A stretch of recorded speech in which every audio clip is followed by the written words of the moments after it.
Change in our lives, because from living by the sea at Dawlish, we're suddenly living in a semi-detached little council house in Three Bridges, and the war started, and our lives were concerned with filling sandbags and preparations for war. Canadian troops arrived, which was of course very exciting for us as children. Battle of Britain. I had a bicycle, so I had a paper round, and because I had a bicycle, I was conscripted as a messenger for the what was then the LDV, the Local Defence Volunteers, which became the Home Guard. As well as being a Home Guard, I decided that it might be an idea to learn a bit about first aid. So I joined the St John's Ambulance Brigade as a cadet and trained and got my certificate. In addition to the wartime activities, we were still involved with the church. My mother played the organ in the local church, which had a small pipe organ, so I was also pumping the organ on Sundays. And getting involved in the music as well. The shows again with my father, going and entertaining in the parks and around the village, and also entertaining the troops. We reformed the act, and of course the main change in our material was it was war and soldiers orientated. Crosstalk with comedy about soldiers and the officers. For example, I don't like the Sergeant Major. Oh, why is that? Well, he's got a crown on his sleeve and half a crown in his pocket.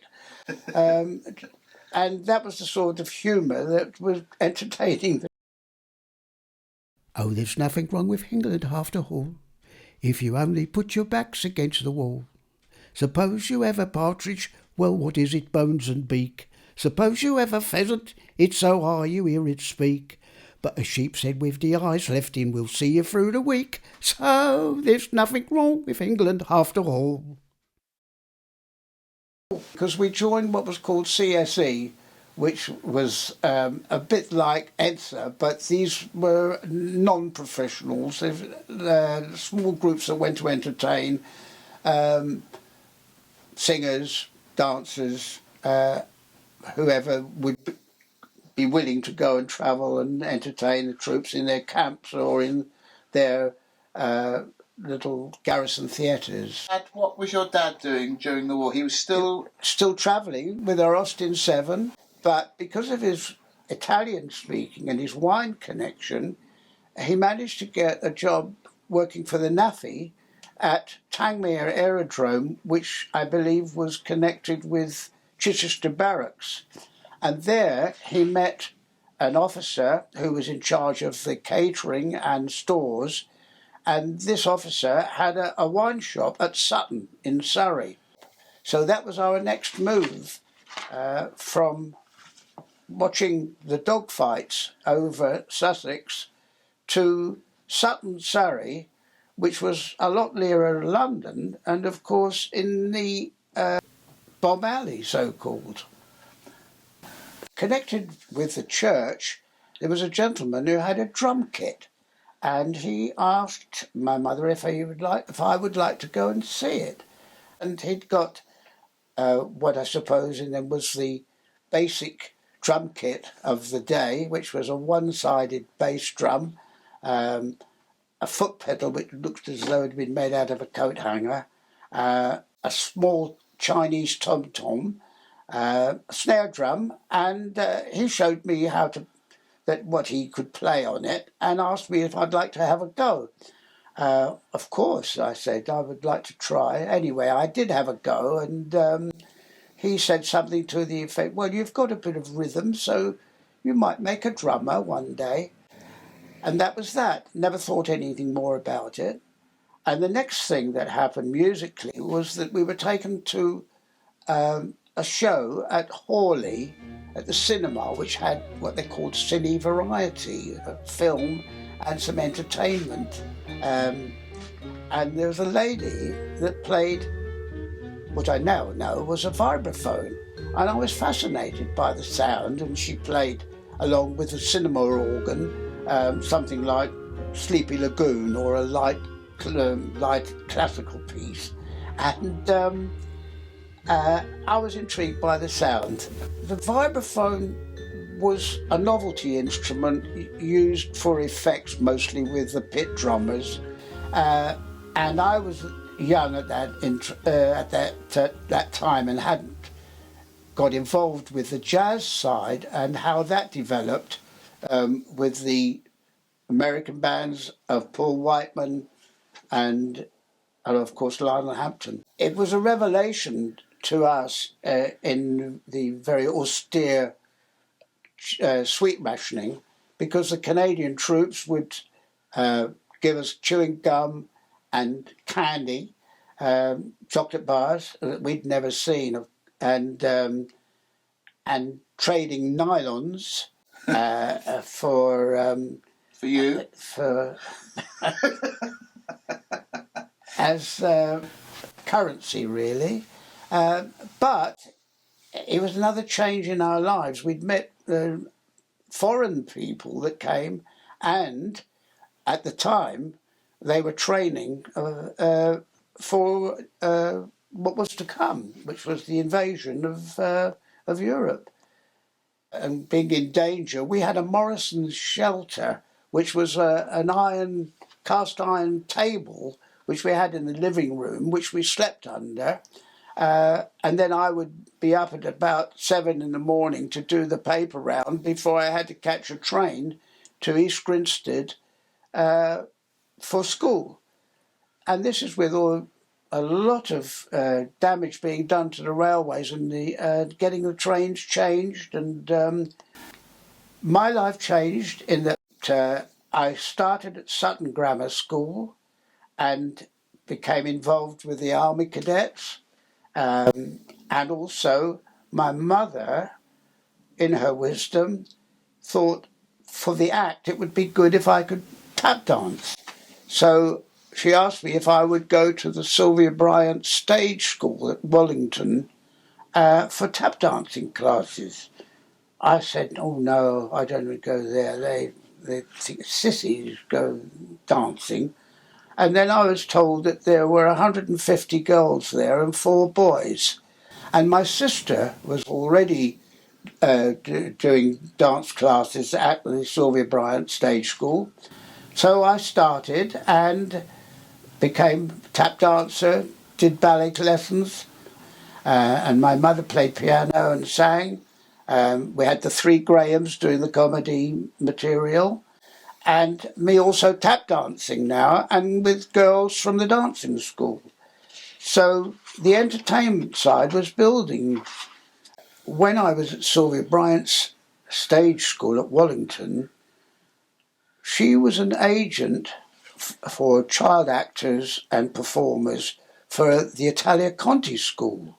It turned out that there was a couple of days' work on a film of Itmar, which was the biggest radio show at the time, and they wanted a few child actors. So I went home with my father. He took me up to Gainsborough Studios, and that was my big chance to be in a full-length feature film with one of the biggest stars of the day, Tommy Handley. And Jack Train was in the film, who, to my surprise, remembered my father from his days pre-First World War. Dancing and music. Just like cup of tea, Sam. Remind me to open an operatic class, will you? 10 guineas extra. Sure. Wait till they see me play South, eh? This will be your office now, Mr. Henley. What, book 'em? Sam, obliterate that scoundrel's name at once. Sure. The moment I saw it, I said to myself, oh no! Well, that'll be all. Ta-ta for now, students. Hooray, silence, for it's time bomb the mayor. Friends, humans, pupils, your future is before you. Remember, the stars of today are the night lights of tomorrow. Place yourself in my hands. I swear by my chain of office, shine the chain, Sam, that each and every one of you will ascend the ladder of fame wrong by wrong. Give yourselves to art. Art with a capital R. Only another 8 quid and you'll have your name in lights. Right. Now run along, students. Practice your party pieces, loosen your larynx, tighten your tights, and report at 10:30 in the morning when we start our classes. He's a great guy, Will you step into my parlour?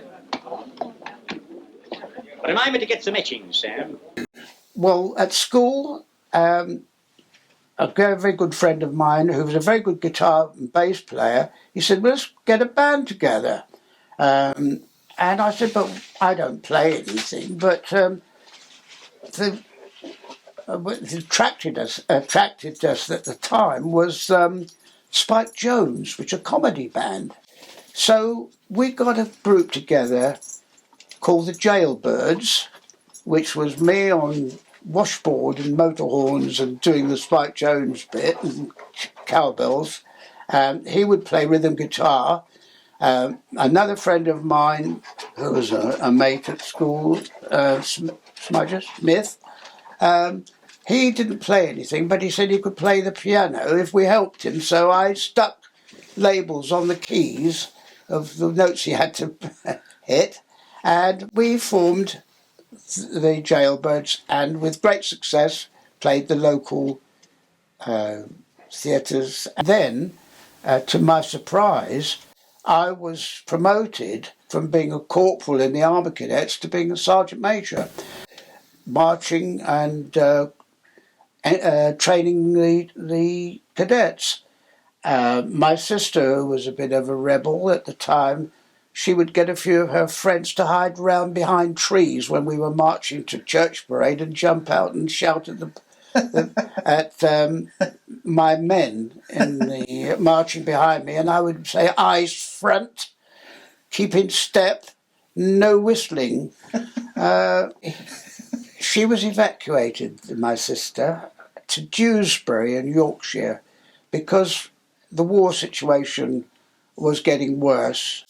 And as it progressed to the flying bombs and the rockets, we all realised our vulnerability. And going to school on a few occasions, I've lied down in the road, but on the curbside, to avoid the blast of an exploding flying bomb.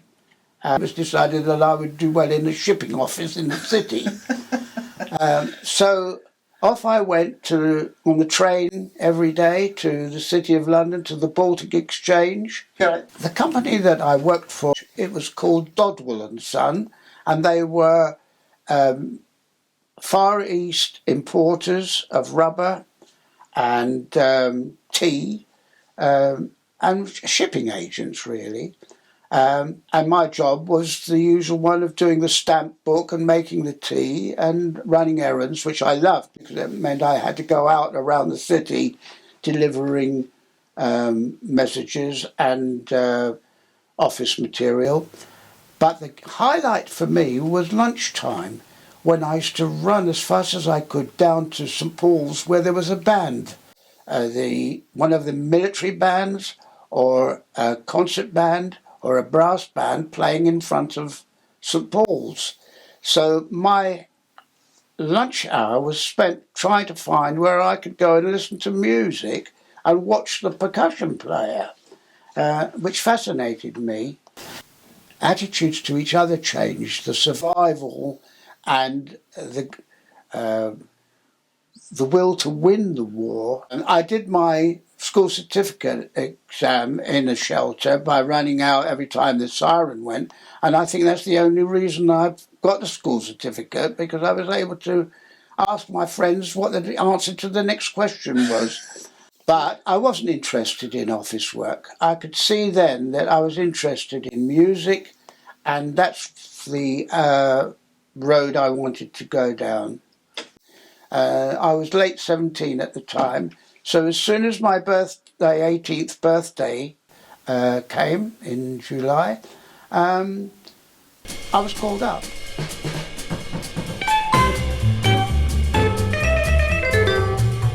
So I'm finding it slow this morning. I don't know why. It's my late night. Have a drink, yeah. No, that's right.